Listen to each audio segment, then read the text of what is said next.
Vamos lá, meus irmãos, começando aqui nossa primeira aula de introdução ao Novo Testamento. Já oramos, como é costume. As nossas aulas são gravadas para que vocês possam estar utilizando elas no futuro, divulgando o nosso seminário e, querendo Deus, futuras turmas que fizerem esse módulo online vão poder estar fazendo aqui conosco. Graça e paz, meus irmãos. Graça e paz, pastor. Amém. Graças e paz a todos. Paz a todos.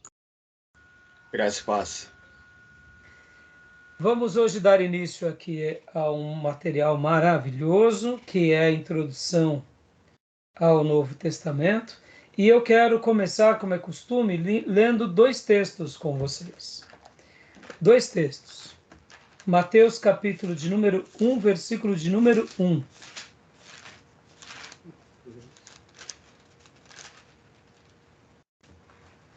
E depois nós estaremos lendo um outro texto. Mateus 1:1. Quem achou pode ler para nós. Mateus 1:1. Registro da genealogia de Jesus Cristo, filho de Davi, filho de Abraão. Amém. E aqui começa aquilo que conhecemos como Novo Testamento. Como dizia um amigo meu, vira à esquerda, o último livro do Velho Testamento é Malaquias. Agora vamos ler Malaquias, capítulo de número 4, versículo de número 5. Pode ler para nós, pastor? Malaquias 4:5. Vejam, eu enviarei a vocês o profeta Elias antes do grande e temível dia do Senhor. E pode ler o 6 também. Ele fará com que os corações dos pais se voltem para os filhos e o coração dos filhos para os seus pais. Do contrário, eu virei e castigarei a terra com maldição. Joia. Olha que coisa super interessante, amados. De Malaquias 4, do versículo 6, que é o último versículo, para Mateus 1:1, há um período de aproximadamente 400 anos, que é o período que nós chamamos e conhecemos como período interbíblico.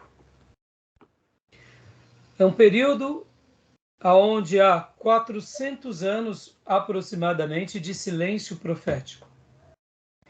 Esse período não foi uma exclusividade apenas durante esses dias. Na história do povo de Deus, nós temos outros períodos também de silêncio profético. Nós temos dos dias dos reis, pelo menos 5 décadas ali nos dias do rei Manassés, da tribo do sul. Nós temos um período também de silêncio profético de quase 300 anos, que são nos dias dos juízes, ou seja, é um período bem longo. E nós temos também um período de silêncio profético quando o povo de Deus vai para o Egito. Logo depois que Jacó desce com seus filhos, com suas noras, com seus netos, se encontra com José, e lá se estabelecem na terra de Gozém, e por lá ficam por volta de 400 anos.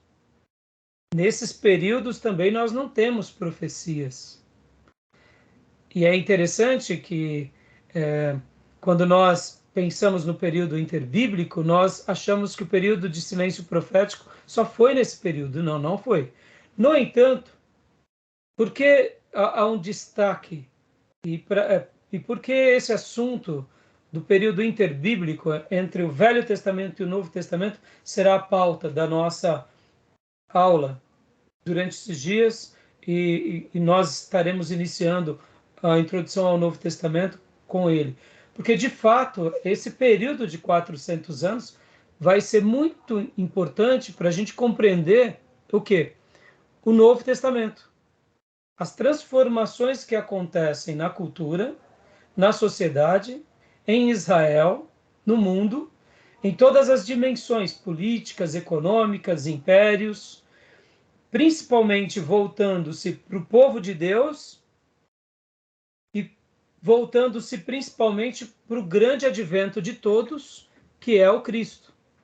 Então, esse período, que é o período de 400 anos, que é o período interbíblico, por isso que hoje eu fiz questão de ler aqui, porque geralmente, quando nós pegamos Malaquias e passamos para o Novo Testamento, geralmente na maioria das Bíblias acontece isso.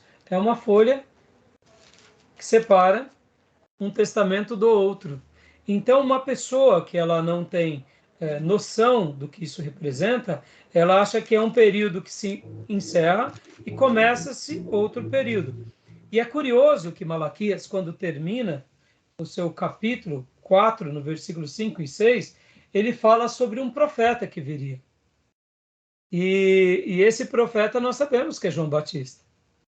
Então, quando começa o Novo Testamento, logo na sequência, e o Novo Testamento já se inicia com esse profeta profetizando, a impressão que dá para um leigo é que houve apenas a transição de um período para o outro, de alguns anos, ou quem sabe algumas décadas. Mas somente quando realmente gastamos tempo numa matéria como essa, que é de introdução, que nós entendemos que essa folha de seda, no caso das nossas Bíblias, ou essa folha digital, no caso das nossas Bíblias digitais, ela não é apenas um período simples, elas são 400 anos. E também uma outra coisa importante e relevante aqui.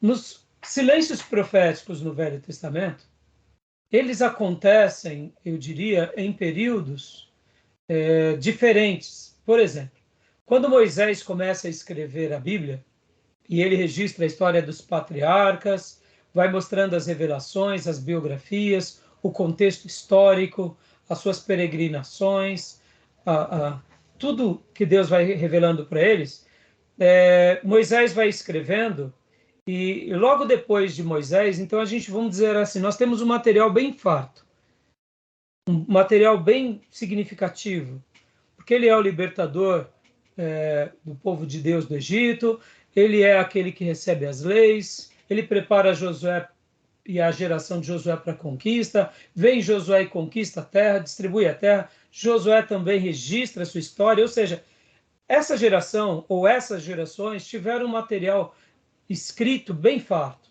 Quando entra naquele período de 300 anos de silêncio, 300 e poucos anos de silêncio, quando eu falo que há um silêncio profético, é porque não houve profetas que escreveram, mas houve acontecimentos divinos. Quais foram? O levantamento dos juízes. Então, aqueles juízes que não foram apenas legisladores, eles faziam uma função mais de executiva, eles atuavam mais como um executivo, como um líder. Eles eram juízes porque eles executavam as leis de Deus, conduziam o povo de Deus a partir das leis. Então, eles eram juízes. Então, não houve uma revelação profética de escrever textos, mas houve uma manifestação divina. Então, não houve um texto sagrado propriamente dito, mas houve uma manifestação com Gideão, Sansão, e com Jefté, e com outros homens, e inclusive com uma profetisa, que também se tornou juíza.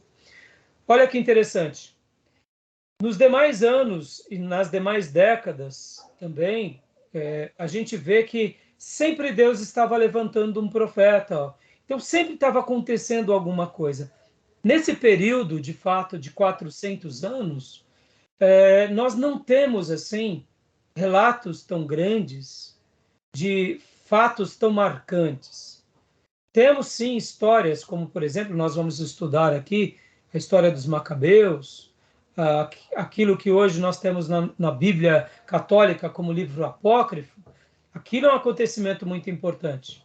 No entanto, assim, não houve um período tão forte como foi o período dos juízes.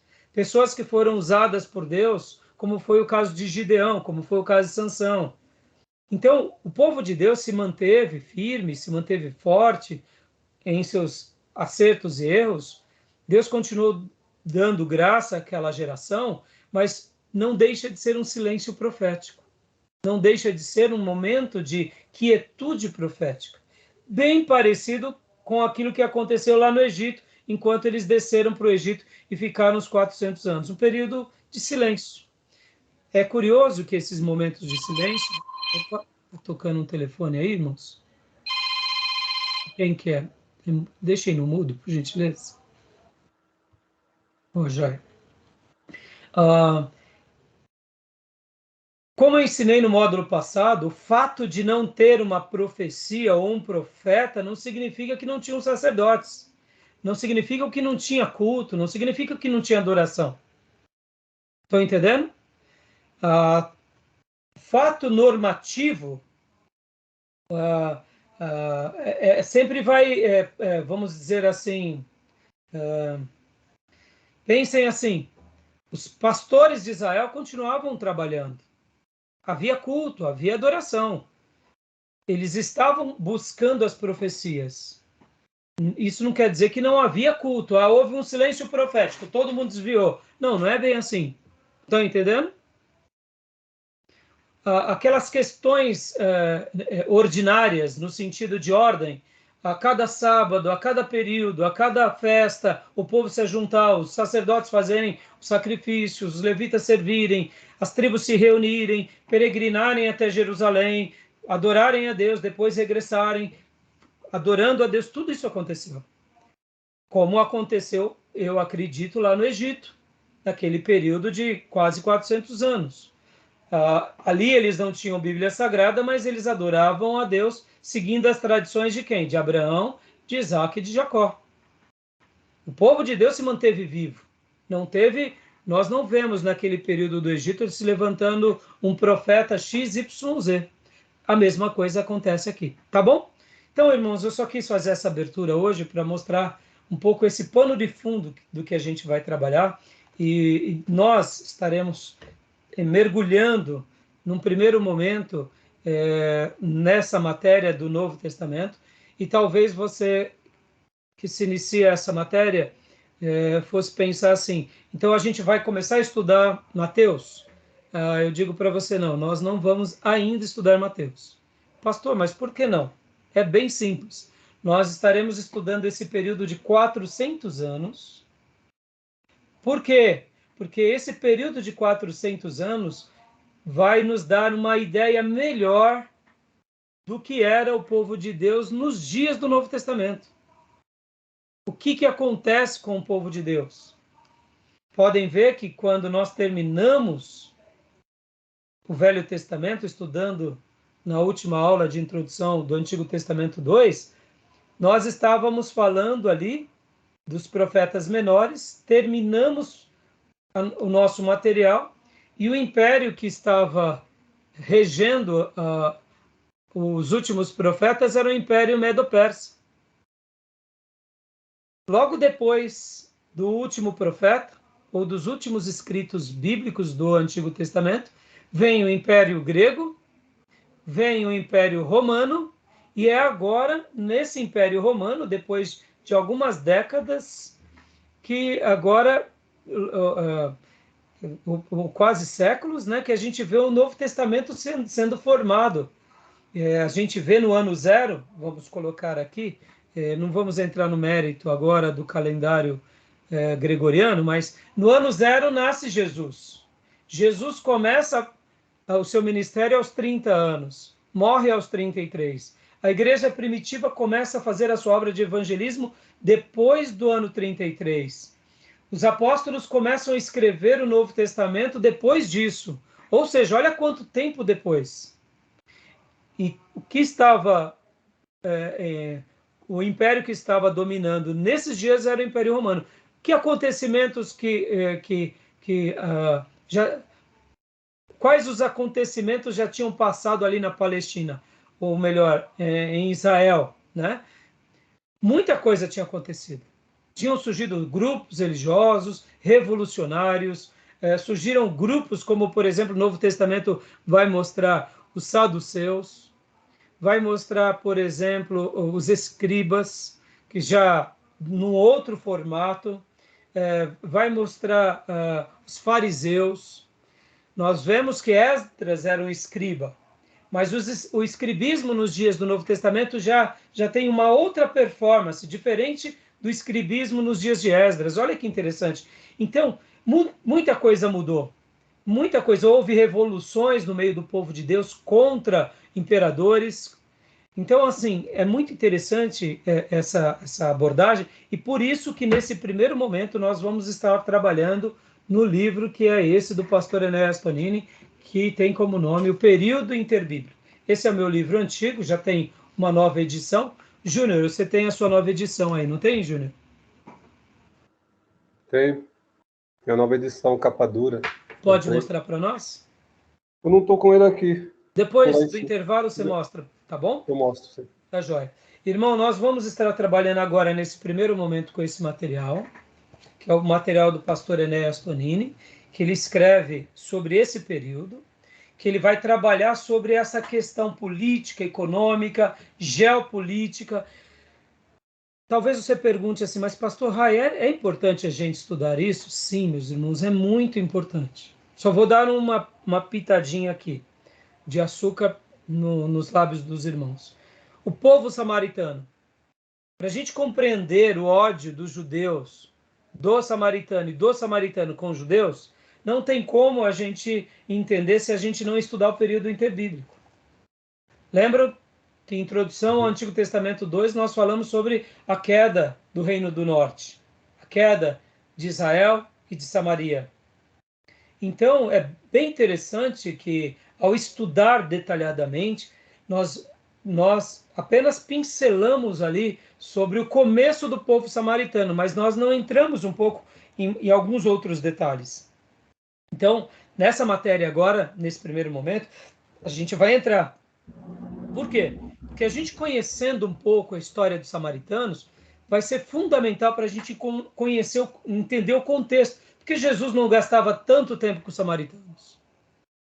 Jesus prega para o samaritano, mas pode ver que até mesmo Jesus, quando ele vai se dirigir à mulher tirofenícia, ao centurião romano, ao samaritano, ele é categórico, ele fala, eu vim pregar ao povo de Deus.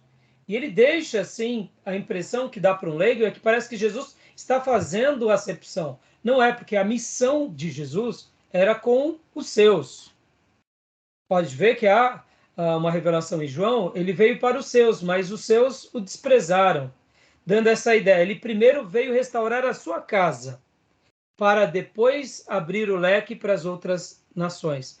E pode ver que em Atos 1:8, né, aquela grande promessa da vinda do Espírito Santo, é que receberão poder e vocês serão minhas testemunhas, tanto em Jerusalém, Judeia, Samaria e os confins da terra. Percebam que agora sim chegou a vez de Samaria.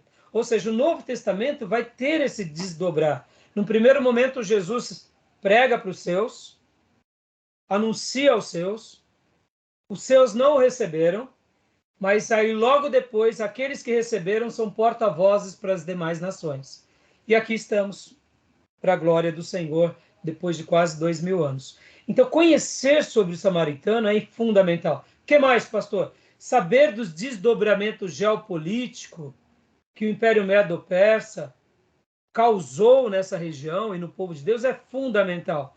Saber da influência cultural por parte dos gregos é fundamental.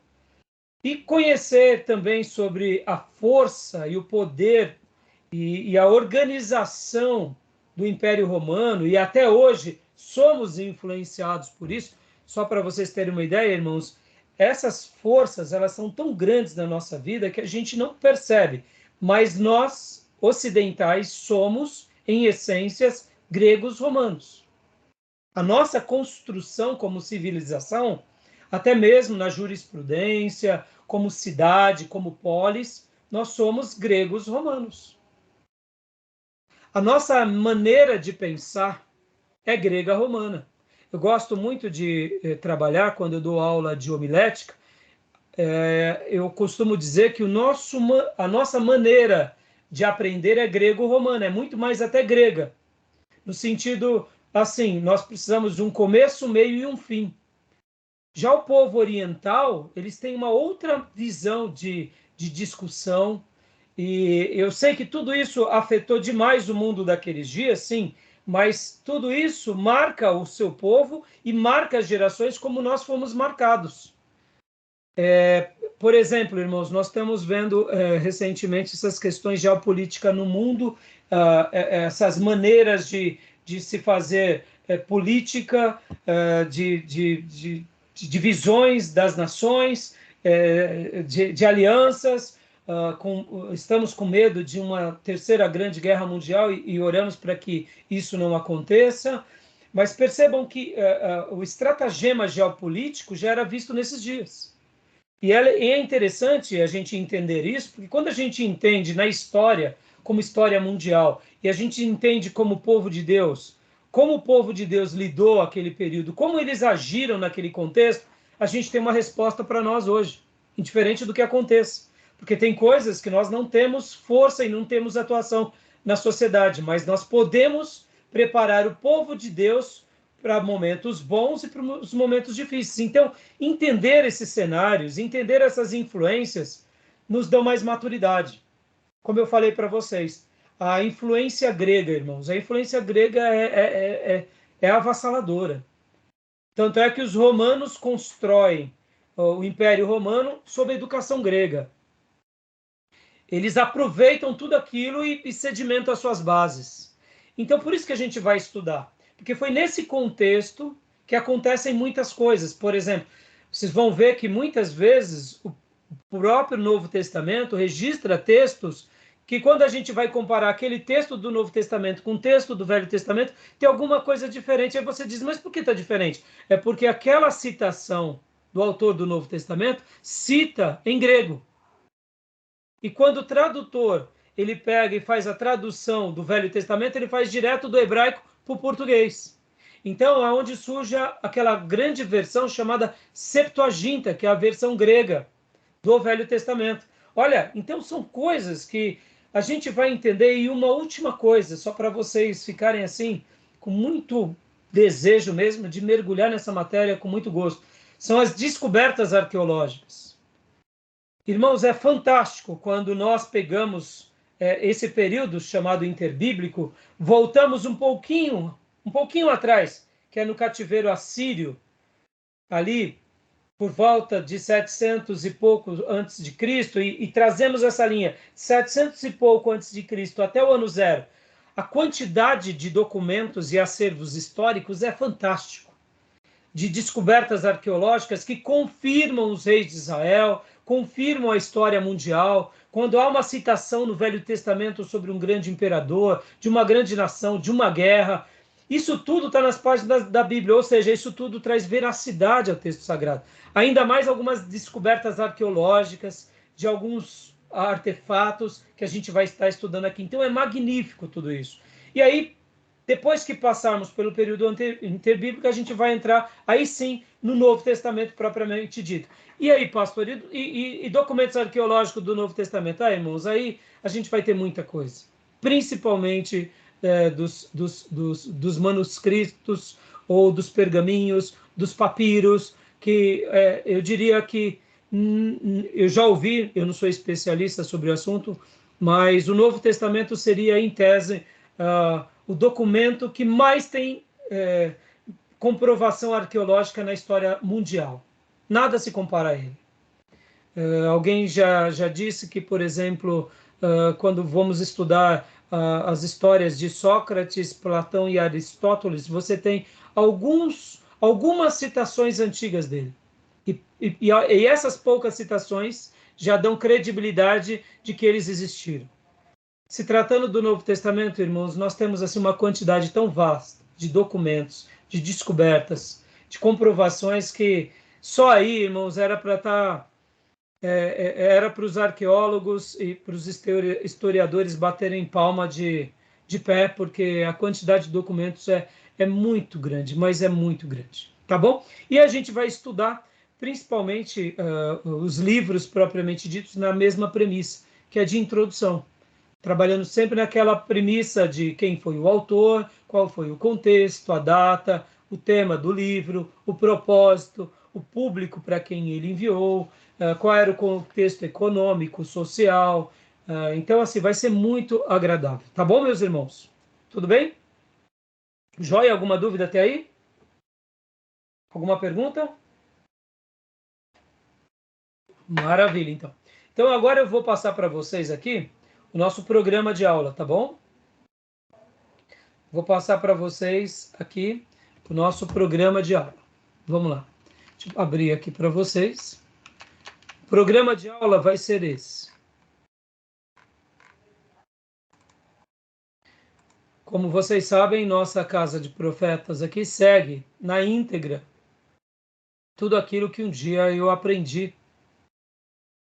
do próprio Seminário Batista Nacional Ernesto Nini.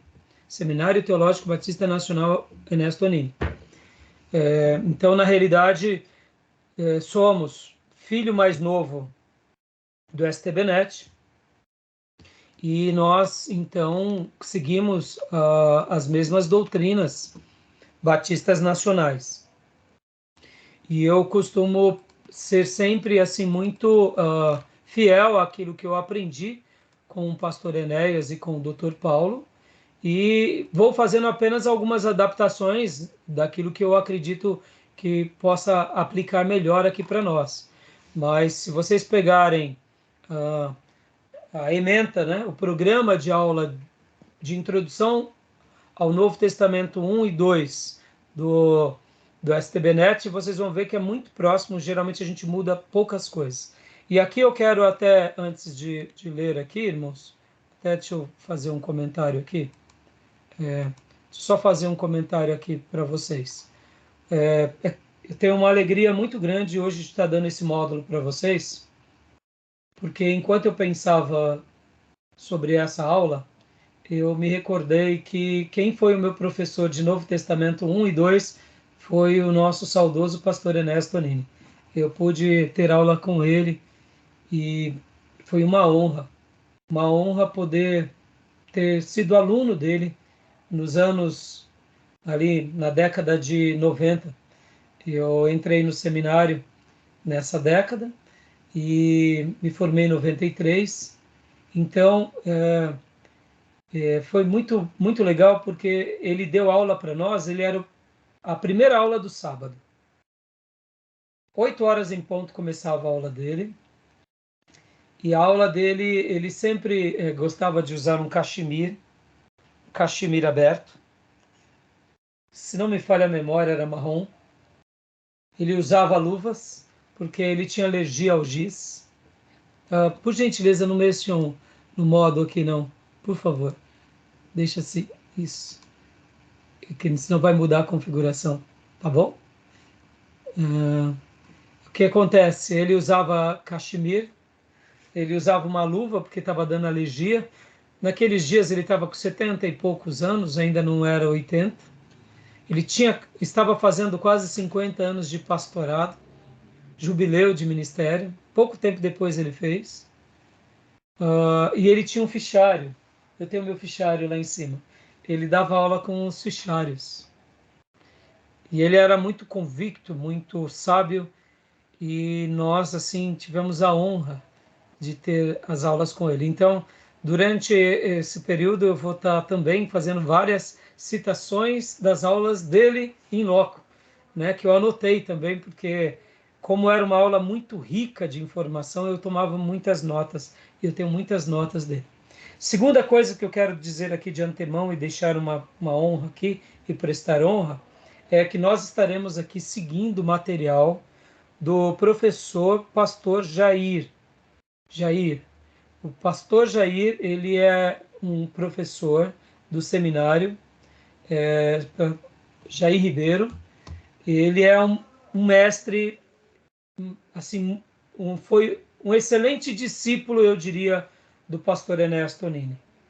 Eu não sei se ele teve aula com o Ernesto Nini, mas as aulas do Novo Testamento do pastor Jair são excelentes. Então, nós estaremos também aqui usando todo o material dele. Então, tudo que eu já passei para vocês nos grupos nossos fechados é do professor Jair. Estarei dando também para vocês materiais do Saião. Estarei passando para vocês também material do pastor Jorge, ou melhor, do pastor Pedro, do STBnet, e também da professora Márcia. E se eu achar por bem de passar algum outro material, eu passo para vocês. Mas eu queria aqui, de antemão, né, deixar aqui minha palavra de gratidão. Em primeiro lugar, ao nosso saudoso mestre, que pôde me ensinar, e é uma honra hoje estar passando para vocês o que um dia ele passou para mim. E ao mesmo tempo também quero dizer aos irmãos que o material é do nosso querido pastor professor Jair Ribeiro. Não é o José Ribeiro, é o Jair Ribeiro. Tá bom, meus irmãos? E vou estar passando mais materiais para vocês, tá bom? Beleza? Então vamos lá agora aqui para a emenda. Olha lá.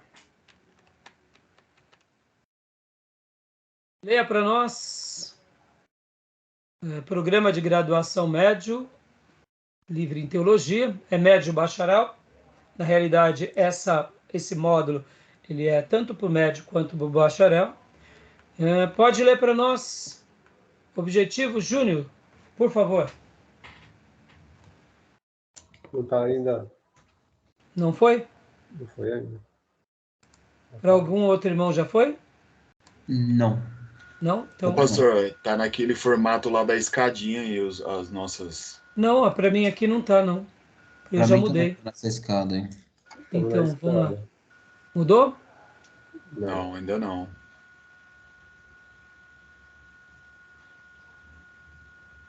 Estamos na escada. Agora foi para a escada. Vamos tirar da escada. Se alguém mexeu, eu sei que muitas vezes mexe aqui não, e acaba que altera para todos, sabe? Uhum. E agora? Continua. Mudou? Não. Ainda permanece. Vocês podem clicar no exibir de vocês e coloquem, tiquem o modo de exibição em grade.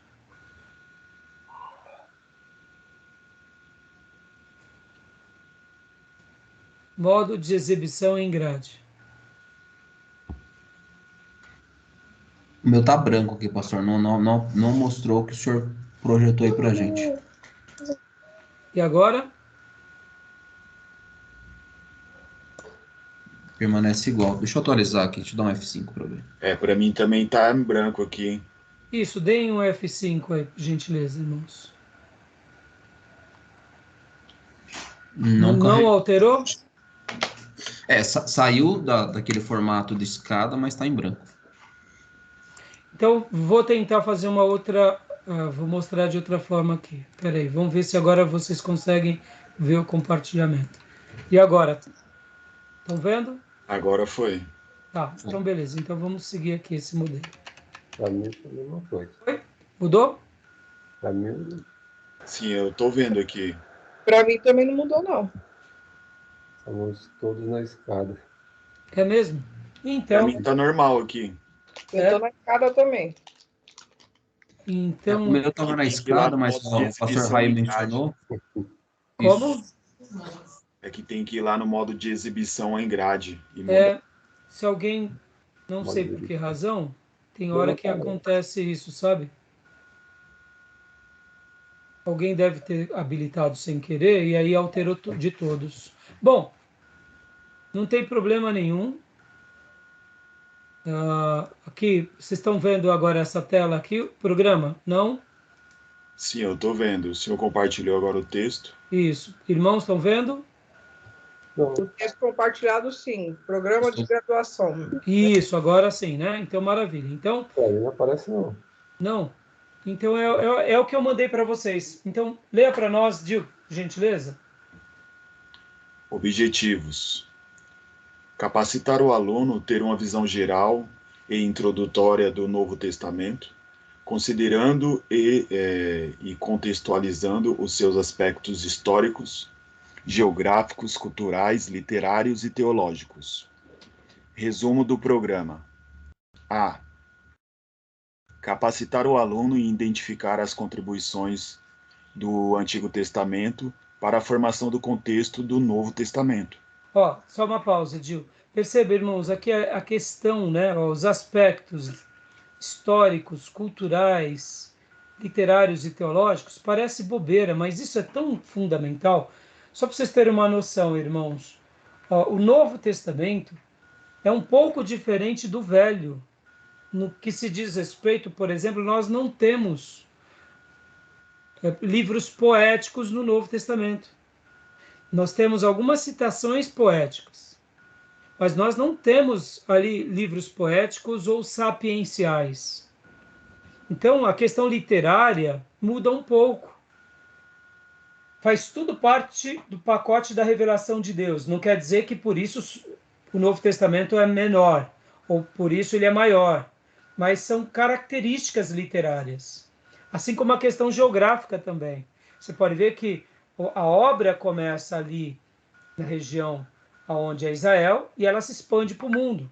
E ela acaba abraçando o que? O Império Romano e muitas outras nações. Então, essa ponte entre velho e novo é muito importante, tá bom? Continua para nós, Gil. B.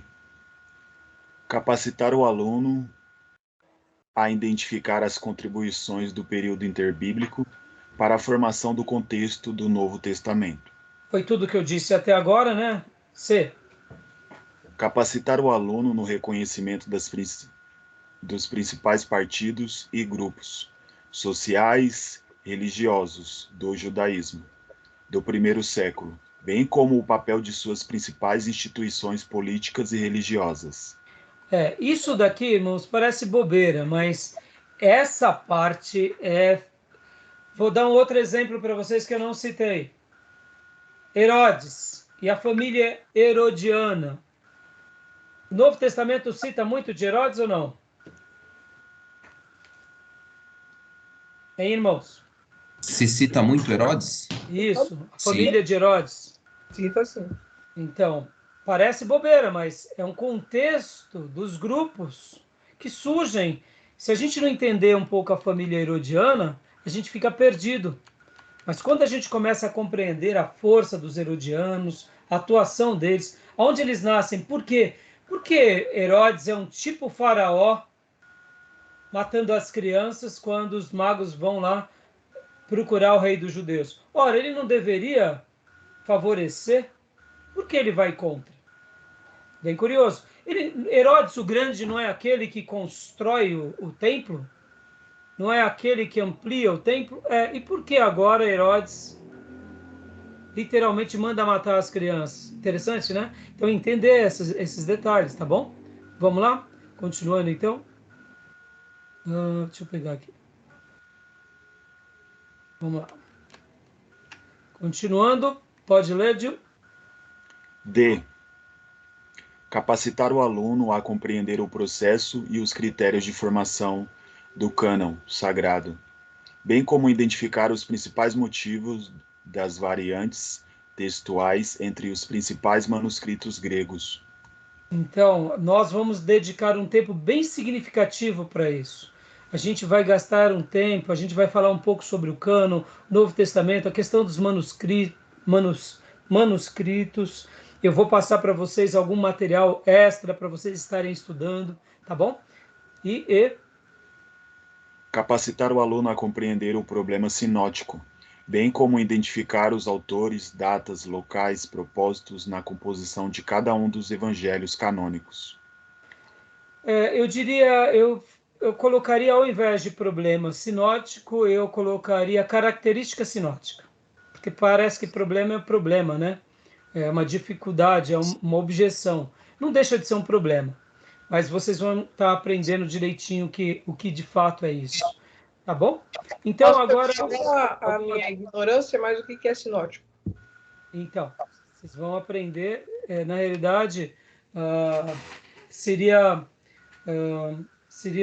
semelhanças. Milhares, né? Algo semelhante. E vocês vão entender, por isso que eu falei, sem queimar a etapa, mas dos 4 evangelhos, 3 são sinóticos. João não é. Eles são semelhantes. E aí, parece que não, mas quando nós lemos esses 3 evangelhos, eles têm uma correlação. O evangelho de João, ele é um pouco desconectado dos 3. Isso não é porque João foi maior ou melhor, é porque houve uma revelação da parte de Deus de propósito que fosse assim. Mas como que a gente consegue, então, estudar esses que são semelhantes? Por que eles são semelhantes? Qual é o foco que cada autor vai pontuar? Quais são as características que se assemelham e quais são as outras características que completam um no outro, entendeu? Então, são detalhes que somente num estudo desse a gente pode chegar. Como eu disse, irmãos, o seminário ele é diferente, amados, porque na igreja você não vai ficar gastando esse tempo com as pessoas, não é que não precise, mas pense assim, aquela mãe que está com o filho no leito de enfermidade, ou aquela avó que tem um neto que está nas drogas, ela não quer saber que o evangelho é sinótico, ou quem foi o autor, ou qual pergaminho, ela quer uma palavra de Deus para consolar ela, para ela ter força para caminhar mais uma semana. Então, esse é um assunto para quem? Para ministros, é um assunto para quem? Pragmatismo, o povo quer pragmatismo. E não só isso, sabe, Júnior? A gente tem que saber que esse é um assunto mais de liderança, que esse é um assunto mais daquele que quer estudar o assunto, conhecer. A irmã, sejamos honestos, Júnior, até mesmo nós, se nós estivermos no leito de enfermidade, a gente não vai conseguir fazer um seminário de qualidade. A dor, a tribulação, a angústia, o medo. Se for uma doença, eu diria, que a gente saiba conviver, ótimo. Mas vamos pegar um exemplo aqui, um irmão que é diagnosticado de câncer, um câncer severo. A cabeça dele muda totalmente da família. Então, esses assuntos, ser tratado num culto, acaba sendo até um pouco não é que não seja importante, mas quando nós citar não tem problema, mas gastar tempo com isso, eu diria, a gente acaba não consolando aquela pessoa, não confortando aquela pessoa, ou dando uma resposta. A gente tem que lembrar, irmãos, Spurgeon dizia uma coisa muito interessante, que o pregador, quando ele vai e sobe na tribuna, no púlpito, ele tem que dar o pão pronto, o pão assado para a alma comer. Ele não tem que gastar tempo falando que tipo é aquela semente, que natureza é aquela semente, que terra que ele plantou, qual foi o adubo que ele usou, quantos litros de água. Ele não tem que fazer isso. Isso é um assunto para agricultor. Agricultor que vai querer saber dessas informações porque ele planta, porque ele colhe. Qual foi o trabalho lá na colheita, na hora de ele malhar o trigo, de limpar. A alma que está ali na igreja, ela quer comer a comida de Deus. E a gente está aqui malhando o nosso trigo, pegando a semente e explicando como que é. Para quê? Para que quando a gente for lá e realmente preparar a mensagem, a gente possa dar uma resposta, entendeu? Então, são assuntos, né? É como, por exemplo, esperar que toda a igreja faça teologia. Não, nem toda a igreja vai fazer teologia. A igreja tem que ser teológica, ela tem que acreditar na Bíblia, ela tem que ser profunda na Bíblia. Mas sobre os aspectos, né, mais debates de manuscritos, sinóticos, etc. e tal, isso é um assunto mais para teólogo, né, para estudioso, tá bom? Tudo bem? Joia, meus irmãos. Júnior, eu acho que é o seu microfone que está dando uma microfonia. Está dando Ou é o do Dio, então? Dio, acho que é o seu, viu, Dio? É o seu, Dio, então. É o seu, Dio. Tá? Tá toda hora apitando. Então, continuando aqui, meus irmãos. Opa, continuando aqui. Agora, entenderam essa parte? Resumo do programa? Agora o programa, irmãos, rapidamente. Contribuição ao Novo Testamento do período dos impérios mesopotâmicos, assírios, babilônicos, medo-persas. Contribuição ao Novo Testamento do período grego-macedônio. O Império de Alexandre o Grande, Ptolomeus, Seleucidas. Aqui eu esqueci de apagar essa parte, desculpem. aqui não preciso, né? Esse daqui é da professora Aparecida. Quem deu essa aula para vocês foi a professora Aparecida, tá, irmãos? Não esqueci de apagar. Então, nós estaremos durante essas primeiras aulas trabalhando sobre esses pontos, nessa ordem, tá, irmãos? 3. Contribuição ao Novo Testamento do período Macabeu. Olha que interessante. Surgimento dos Macabeus, a dinastia Asmoniana. Olha só. Contribuição ao Novo Testamento do Império Romano, do período romano. Sociedade e família romana. Dinastia Herodiana. Pode ver, ó, dinastia Asmoniana e dinastia Herodiana. Sociedade judaica. Então, depois eu apago essas datas aqui. Instituições judaicas, formação do cânon e manuscritos gregos do Novo Testamento, o Jesus histórico, e aí vem introdução aos evangelhos. Aí vem o problema sinótico, aí vem o evangelho de Mateus, Marcos, Lucas e João. Tá bom? Então, você vê que nós, na introdução ao Antigo Testamento 1, vamos gastar um tempão nesse período que chamamos interbíblico, nesse pano de fundo, para depois entrar nos evangelhos. Pastor, puxa, por que a gente já não entra nos evangelhos? Vocês vão ver, irmãos, vai ser uma delícia aqui. A gente entender isso, não tenha isso como um demérito, tá? Vocês vão compreender um pouco, por exemplo, a sociedade romana, irmãos. Até hoje temos características muito fortes dos romanos entre nós, e é importante a gente saber da influência, é importante a gente saber daquele contexto. Fica muito mais claro algumas tomadas de decisão que os apóstolos tiveram, que nós precisamos ter também ainda hoje. Aí a gente vai fechar a introdução do Novo Testamento 1. Vou rapidamente só mostrar o conteúdo do 2 para vocês, tá? Rapidamente. O 2 é a sequência do 1. Naturalmente, quando a gente for... Não aparece, não. Não está aparecendo? Para mim, não. Então, Júnior, mas se você quiser abrir no celular, é o programa de aula, tá? Ah, tá. É o programa de aula. No 2, vai ser praticamente a mesma coisa, mudando pouca coisa do resumo do programa, e aí a gente vai para quê? Para a vida de Paulo, né? Aí depois a gente vai para as cartas paulinas, e geralmente não dá para ir em todo o Novo Testamento, mas a gente vai correr para tentar fazer todo o Novo Testamento. Aí vai para as cartas gerais, petrinas, joaninas, depois para o Apocalipse e para o livro de Atos também. Então, grosso modo é isso. Tá bom, meus irmãos? Tudo bem até aí? Tranquilo? Alguma pergunta?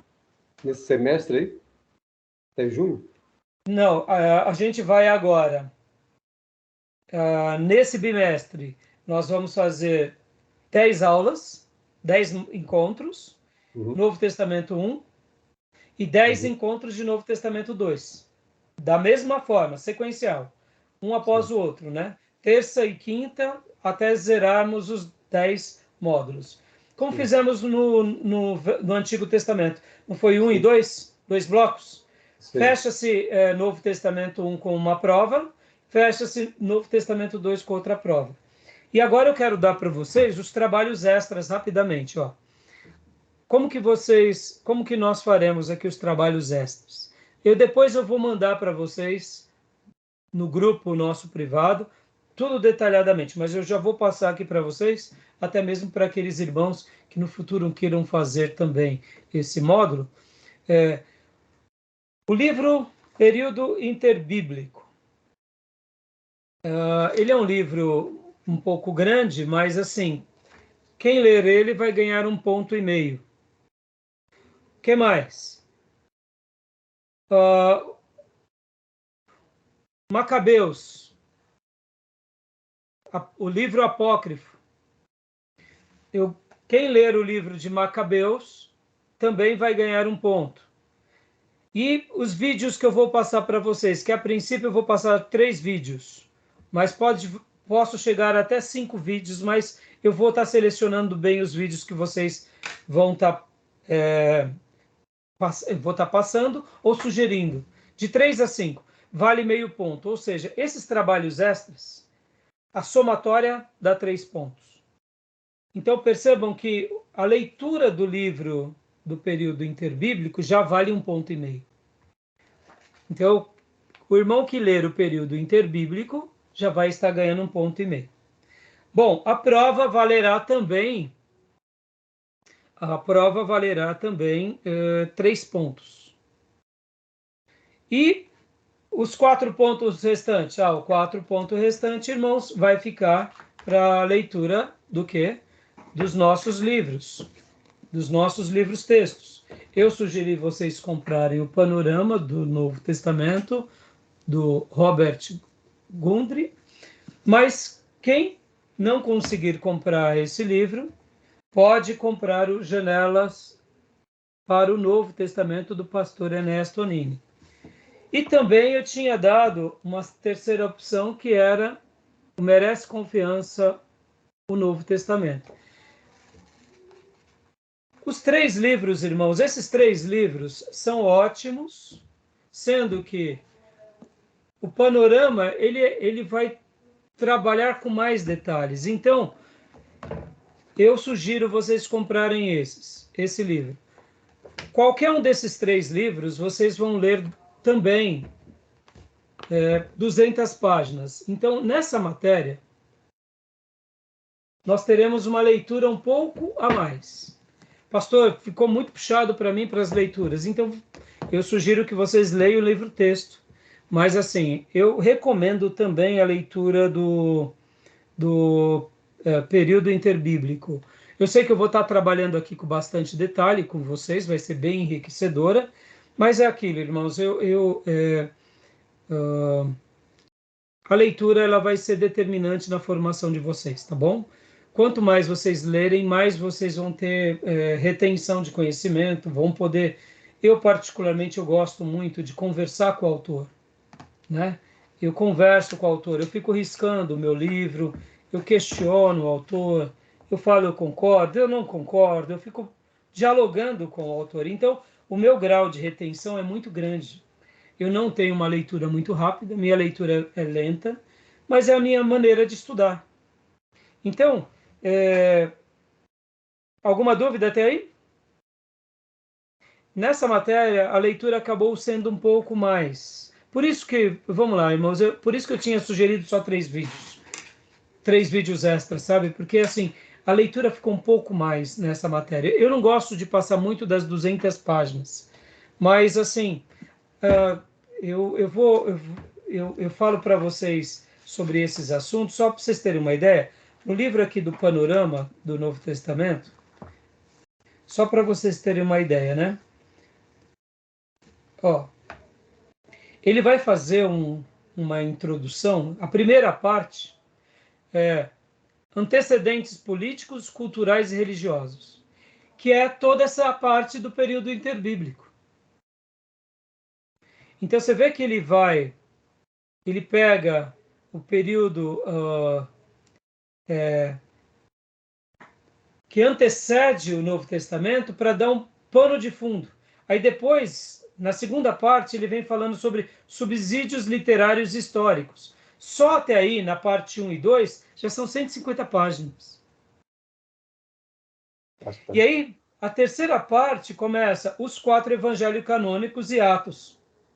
No caso aqui, vocês não vão precisar ler os 4 evangelhos, ou Atos, só os 4 evangelhos. Esse livro do Panorama do Novo Testamento, só para vocês terem uma noção, ele vai até a página 369, essas partes. Então, quem comprar o livro Panorama, eu vou sugerir que você sempre... tem 369 páginas. Então, o que acontece? Vocês têm como obrigação da matéria de ler 200 páginas. Então, vocês selecionem o material que mais é do interesse de vocês.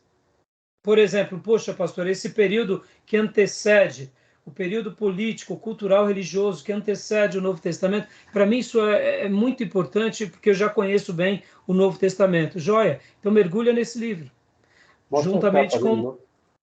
Eu não sei se saiu uma edição nova, Júnior.